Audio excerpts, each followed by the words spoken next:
مولانا مجھے یہ بتائیں کہ دنیا کا کون شخص ہے جو مالدار نہیں ہونا چاہتا؟ بشمول آپ کے میرے جی مالدار ہونا چاہتے ہیں نا؟ تو آپ بتائیں کہ وہ کون سا عمل ہے جو ہمارے مال کے اندر اضافہ کرتا ہے، اور وہ آپ کے تجربے سے بھی گزرا ہے، پھر میں بھی ایک عمل بتاؤں گا جو میرے تجربے سے گزرا ہے، پلیز آپ بتائیے گا۔ مالدار ہونا یہ ہر کسی کی خواہش ہوتی ہے، مگر مالدار ہونے کے ساتھ ساتھ ایک ہے مال کا ہونا، کثرت کا ہونا، ایک ہے برکت کا ہونا۔ جی، ہماری یہ تو کوشش ہے کہ ہم مالدار ہو جائیں، ہمارے پاس کثرت سے مال ہو، جی، مگر ہمارا یہ بھی ارادہ ہونا چاہیے، یہ بھی ہماری کوشش ہونی چاہیے کہ کثرت کے ساتھ برکت بھی۔ ایسے مال کو فراخی رزق کہا جاتا ہے۔ جی تو سب سے بنیادی چیز یہ ہے کہ ہم مالداری کے ساتھ، کثرت کے ساتھ برکت کو بھی تلاش کریں۔ جی، اچھا، اس میں وظیفہ جو عمل میں اس کے لیے آپ کے ساتھ شیئر کر دیتا ہوں، وہ جو ہمیں احادیث کی روشنی سے ملتا ہے، سب سے مجرب اور سب سے بہترین عمل جو میری نظر سے گزرا اور میں نے احادیث کی روشنی سے دیکھا، مختلف کتابوں میں پڑھا، وہ ہے سورۃ الواقعہ۔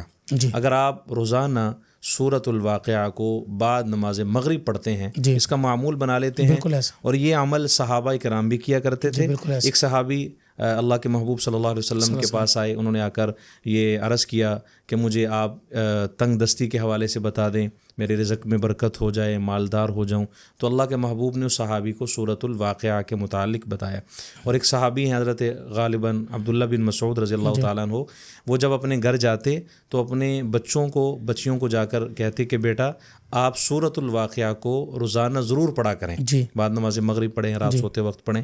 تو اگر ہم یہ عمل کریں گے، سورۃ الواقعہ کو روزانہ پڑھیں اور بعد نماز مغرب پڑھیں، اس کا معمول بنا لیں، اللہ کے فضل سے مالدار بھی ہو جائیں گے، اور اس کے ساتھ ساتھ جس طرح کی بھی تنگ دستی ہوگی اللہ اسے ختم فرما دے۔ جی ماشاءاللہ، آپ نے بہت درست بات کہی ہے۔ میں نے تو یہاں تک پڑھا ہے کہ اپنے گھر کے بچوں کو سورہ واقعہ یاد کرواؤ، جی بالکل، اور ان سے سنو سورہ واقعہ۔